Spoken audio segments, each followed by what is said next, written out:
어머님, 제가 분명히 말씀드릴게요. 어머님께서 자주 오시는 것 자체가 저희 부부한테는 간섭이고 압력이 된다는 것을 아세요. 그리고 제가 낳은 애인데 왜 어머님이 키우신다고 하셨어요? 제 새끼는 제가 키워요. 내가 감히 시어머니에게 그런 말을 하다니. 내가 지금도 그 목소리가 귓가에 맴돌아 숨이 막힙니다. 온몸에 피가 거꾸로 솟아 온몸이 불덩이가 되는 기분이에요. 내가 겪은 이 모멸감은 평생 단 한 번도 없었습니다. 나는 그저 아들을 구원하려 했을 뿐인데 나에게 돌아온 것은 이토록 잔인한 배신이었습니다. 제가 얼마나 당황했는지 그때 아무 말도 못하고 그 집을 도망치듯 나왔습니다. 제 새끼는 제가 키워요. 이 말이 평생을 아들의 성공과 행복을 위해 내 모든 것을 희생한 네 어미에게 할 말입니까? 정말 너무하고 너무 잔인한 사람입니다. 나를 시어머니로서의 권위뿐 아니라 한 인간으로서의 존재 가치까지 부정하는 것 같았습니다. 제가 이 뻔뻔하고 배은망덕한 며느리에게 당하기만 했을까요? 이 고부 갈등의 전말이 궁금하시다면 구독과 좋아요, 알림 설정 부탁드립니다. 제가 왜 이 지경까지 왔는지, 이 모든 비극과 불행의 시작부터 피를 토하는 심정으로 자세히 말씀드리겠습니다. 저는 이혼하고 민수 하나 키우느라 겪었던 고생을 저 며느리는 부잣집 온실속 화초처럼 자라 절대 모를 거예요. 남들 다 해주는 결혼식 비용, 하다못해 변변한 전셋집도 마련해주지 못한 것이 제 인생에 씻을 수 없는 죄이자 한한입니다. 민수가 고등학교 때 친구들이 낡은 빌라에 산다고 놀릴 때마다 제가 얼마나 마음 아팠는지 그 어린 아들의 얼굴에 드리웠던 그늘과 서러움을 저는 단 하루도 잊은 적이 없습니다. 남편 없이 어린 아들 손잡고 단칸방부터 시작했습니다. 밤에는 공장 야근을, 낮에는 식당 주방 일을 했습니다. 뜨거운 국소답해서 땀을 흘리느라 눈이 따가웠고 끓는 기름에 손을 수없이 데치고 발 뒤꿈치가 갈라져 피가 흥건했지만 이를 악물었습니다. 내 몸이 부서져도 내 아들만은 반드시 성공시켜야 한다. 이 독한 집념과 내 아들만큼은 귀하게 키웠다는 자부심, 그것 하나로 제 인생 전부를 걸고 버텼습니다. 민수는 저의 심장이자 저의 평생의 유일한 투자였습니다.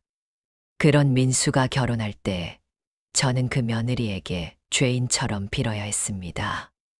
며느리 정아가 그렇게 똑똑하고 배운 사람인 건 알았습니다.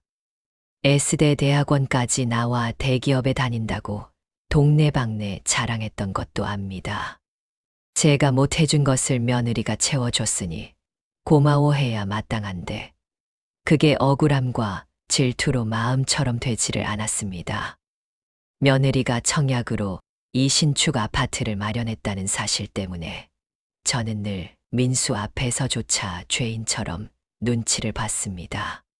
하지만 그 며느리의 콧대가 하늘을 찌르는 것 같았습니다. 제가 그 고생을 하며 키웠기에 돈 없어서 당하는 무시가 어떤 것인지 누구보다 잘 알지 않습니까? 며느리가 저를 내려다보는 눈빛은 마치 역겨운 냄새가 나는 쓰레기를 보는 듯한 냉소였습니다. 결혼 초기에는 한동안 뜸하게 만났습니다. 그 정적 속에서도 저는 늘 불안했습니다. 그런데 귀여운 손녀가 태어나고부터는 달랐지요. 그 손녀가 눈에 밟혀 일주일에 2번, 3번이라도 봐야 직성이 풀렸습니다. 그 아파트에 갈 때마다 현관문에서부터 느껴지는 분위기가 싸늘했습니다. 며느리가 저를 대하는 태도, 그저 형식적인 어머님 오셨어요. 그 인사에는 빨리 볼 일 보고 가라는 차가운 경고가 담겨 있었습니다. 제가 무슨 찬밥 신세도 아니고 제 아들 집에 가는데도 늘 숨 막히는 가시방석에 앉은 듯한 손님 취급을 당하는 기분이었습니다. 지난번 일입니다. 제가 얼마나 정성을 쏟아 반찬을 만들었겠습니까? 새벽 4시 닭이 울기도 전에 일어나 끓인 장조림, 민수가 어릴 때 제일 좋아하던 멸치볶음. 어깨 통증으로 잠도 못 잤지만 아들 생각에 기뻤습니다. 그걸 플라스틱 통에 정성스레 담아 갖다 줬는데 한 달쯤 뒤에 다시 가보니 글쎄. 냉장고 맨 구석 제일 어두운 자리에서 제가 싸다 준 반찬통에 시퍼런 곰팡이가 검은 곰팡이와 뒤섞여 벽지처럼 피어 있는 것을 보았습니다. 손이 벌벌 떨리다 못해 마비되는 것 같았습니다. 제 정성과 사랑이 썩어 문드러지는 것 같았습니다.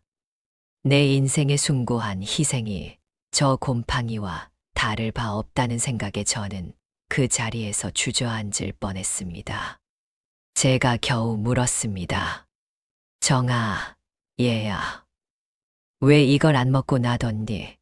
엄마가 얼마나 신경 써서 만든 건데. 너희 먹이려고 얼마나 고생했는데. 며느리는 눈 하나 깜짝 안 했습니다. 아, 어머님. 아이 보느라 정신이 없어서요. 그리고 저 요새 다이어트 중이라 잘 안 먹었어요. 어머님도 아시다시피 제가 워낙 바쁘잖아요. 워킹맘이 회사 일에 아이 육아까지 다 하느라 정신이 없어요. 저희는 시켜 먹는 게 편해요. 기가 막혔습니다. 내 아들은 밥맛이 없어서 얼굴이 해골처럼 변하고 안색이 햇빛인데 며느리는 다이어트 핑계나 대고 제가 만든 반찬을 냉장고에 방치했다는 것은 저와 제 정성 모두를 깔보고 무시했다는 증거입니다. 저 며느리는 나를 시어머니가 아니라 무시해도 되는 천한 식모로 본 것입니다. 저는 그때부터 확신했습니다.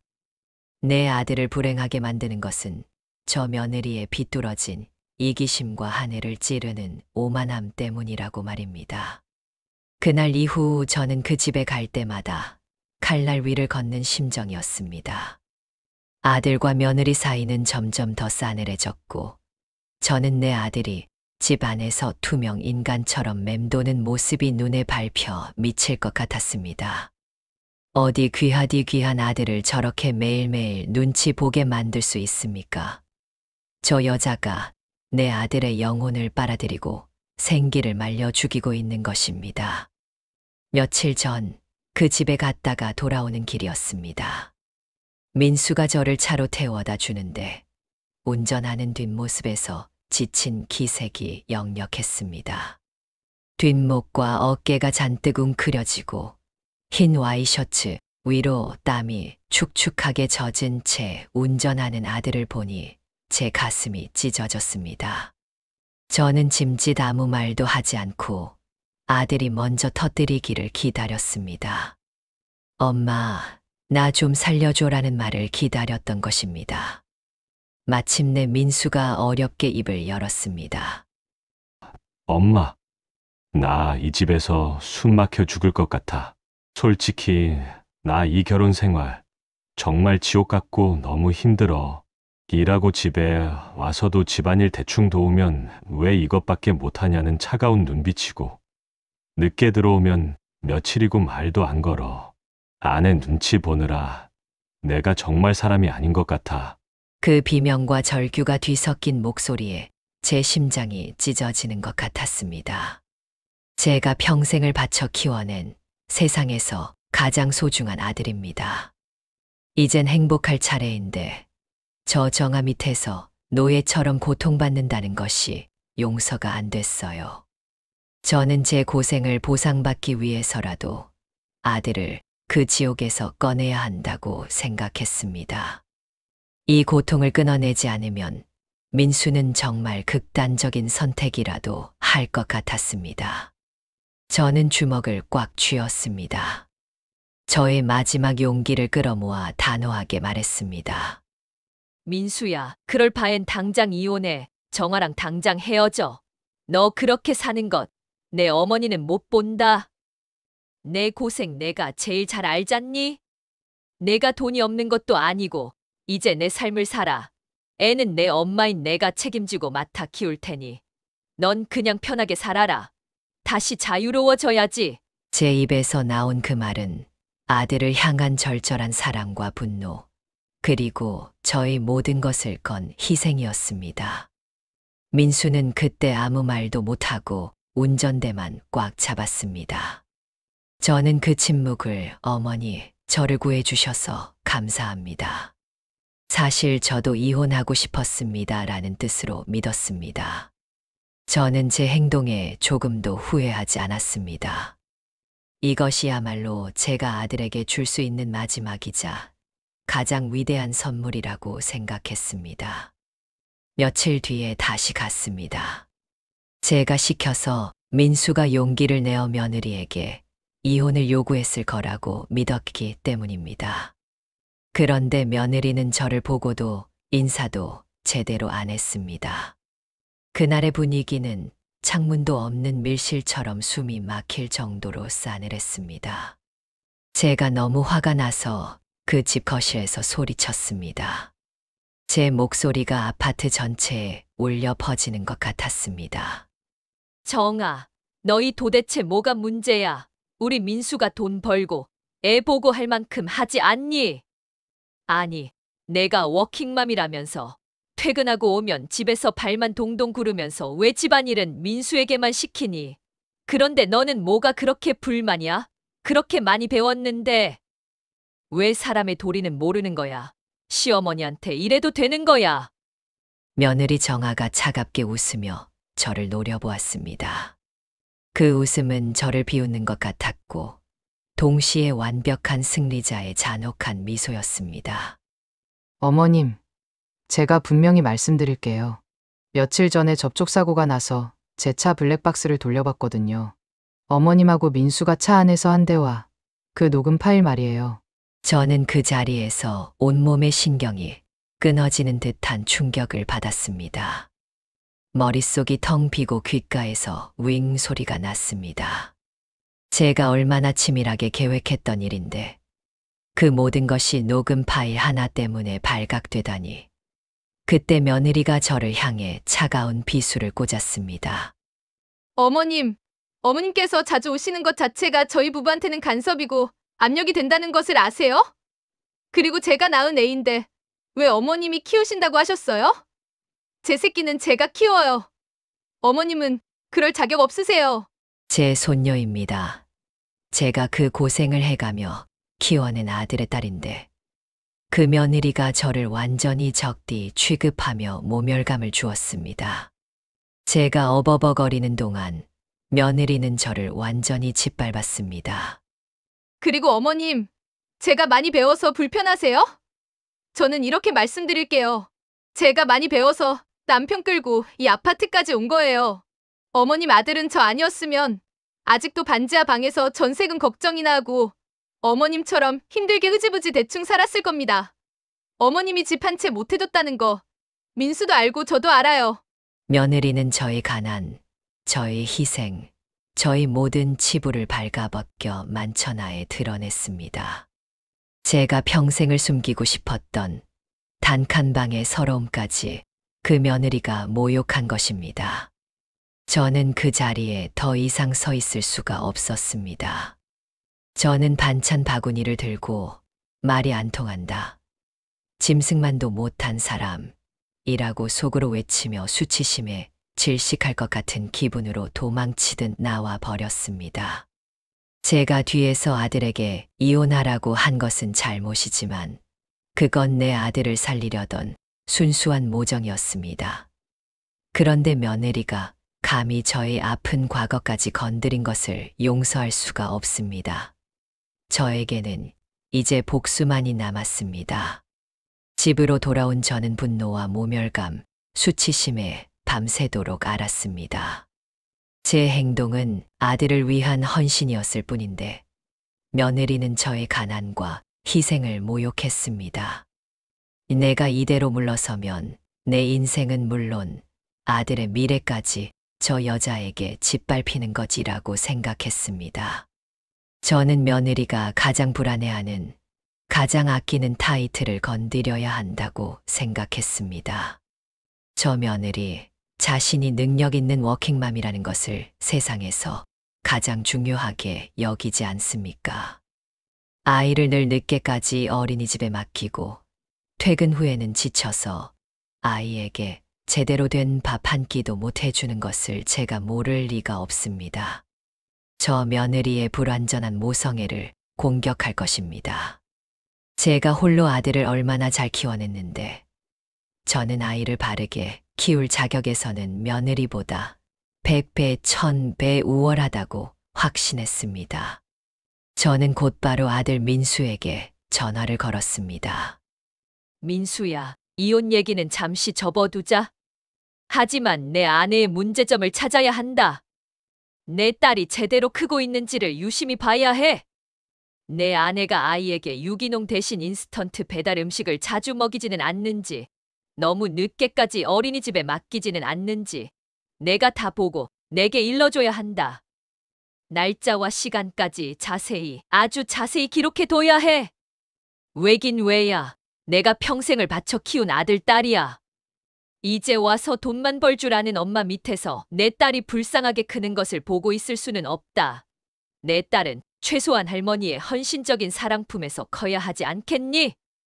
내가 너를 이만큼 잘 키워낸 노하우가 있지 않니? 내가 나를 도와야 해. 다음번에 그 집에 갈 때는 반찬 바구니 대신 아이의 양육 환경에 대한 민원을 들고 갈 것입니다. 내가 아무리 배운 것이 많아도 내 자식을 빼앗아 올 수 있다는 것을 제가 반드시 보여줘야 합니다. 그때의 모욕감을 저는 반드시 갚아줄 것입니다. 저는 그날 밤 며느리를 무너뜨릴 완벽한 계획을 세우느라 한숨도 못 잤습니다. 다음 날 아침 제가 먼저 전화를 걸기도 전에 민수에게서 전화가 왔습니다. 목소리가 잔뜩 잠겨 있었습니다. 저는 속으로 옳지, 며느리가 드디어 민수에게 무릎 꿇었구나 생각하며 희열을 느꼈습니다. 제가 먼저 물었습니다. 민수야, 너 괜찮니? 엄마가 어제 말한 대로 내 아내가 애한테 잘못하는 거 다 찾아봐야. 제 말이 끝나기도 전에 민수가 제 말을 잘랐습니다. 단단하고 차가운 제 아들이 아닌 것 같은 낯선 사람의 목소리였습니다. 엄마, 저한테 할 말 그거밖에 없으세요? 엄마, 정말로 제 삶을 생각하시는 거 맞아요? 저는 엄마 때문에 더 이상 살 수가 없어요. 저는 당황했습니다. 민수야, 너 지금 무슨 소리 하니? 엄마는 오로지 내 행복만. 행복이요? 힘들다고 한 거는 사실이에요. 하지만 엄마, 저는 이혼 가정에서 자란 게 평생 동안 힘들었어요. 아버지가 일찍 떠나고 엄마 혼자 저를 키우는 거 보면서 저도 어릴 때부터 상처가 많았어요. 늘 학교에서 친구들 눈치 보고 가난하다고 무시당하는 게 지긋지긋했어요. 그래서 제 딸은 절대 이혼 가정에서 자라게 하기 싫어요. 제 머릿속이 수천 개의 바늘로 찔리는 듯 새하얘졌습니다. 민수의 입에서 이혼 가정에서 자란 게 힘들었다는 말이 나오다니요. 제가 평생을 바쳐 희생했던 제 삶의 방식이 아들에게는 평생의 상처였다는 말입니까? 제가 이혼 때문에 평생을 고생한 그 이유가 아들에게는 불행의 씨앗이었다니. 민수야, 너 지금 무슨 소리 하는 거야? 엄마가 널 위해서 내 모든 청춘과 인생을 버렸는데. 제가 흥분해서 소리쳤습니다. 엄마의 고생 감사합니다. 하지만 엄마가 저한테 이혼하라고 한 거, 그걸 정아한테 다 들키고 제가 이혼하자는 약한 남자로 낙인 찍혀 더 힘들어졌잖아요. 정아가 저를 뭘로 보겠어요? 이제 제가 엄마한테 안전히 휘둘리는 무능력한 남자로 봤을 거예요. 엄마 때문에 저희 부부 사이는 이제 회복 불가능할 지경까지 갔어요. 민수가 저를 부부 사이를 망친 파괴자로 지목하고 있었습니다. 제가 그토록 사랑했던 아들에게서 이토록 차갑고 잔인한 말을 들을 줄은 꿈에도 몰랐습니다. 엄마. 죄송하지만 당분간 집에 오고 싶어도 좀 참아주세요. 정아랑 관계가 좀 회복될 때까지는요. 당분간은 연락도 좀 줄여주세요. 저도 살고 싶어요. 전화가 끊어졌습니다. 손에 들린 전화기가 차가운 돌덩이처럼 느껴졌습니다. 민수까지 저 며느리에게 완전히 넘어갔구나. 이럴 수가 있습니까? 제가 평생을 바쳐 희생하고 키운 아들이 이제 와서 저와 거리를 두자고 합니다. 저 며느리가 내 아들에게 무슨 짓을 한 거야? 분명히 가스라이팅을 당한 것이 틀림없습니다. 분합니다. 제가 사랑했던 아들의 입에서 제 평생의 헌신이 상처이고 방해가 되었다는 말을 듣다니 저는 아들에게도 며느리에게도 제 인생 모든 것을 바친 이 싸움에서 처참하게 패배했습니다. 이대로 끝낼 수는 없습니다. 저 며느리 때문에 내 아들까지 나를 버렸습니다. 이 모든 것은 다 그 며느리 때문입니다.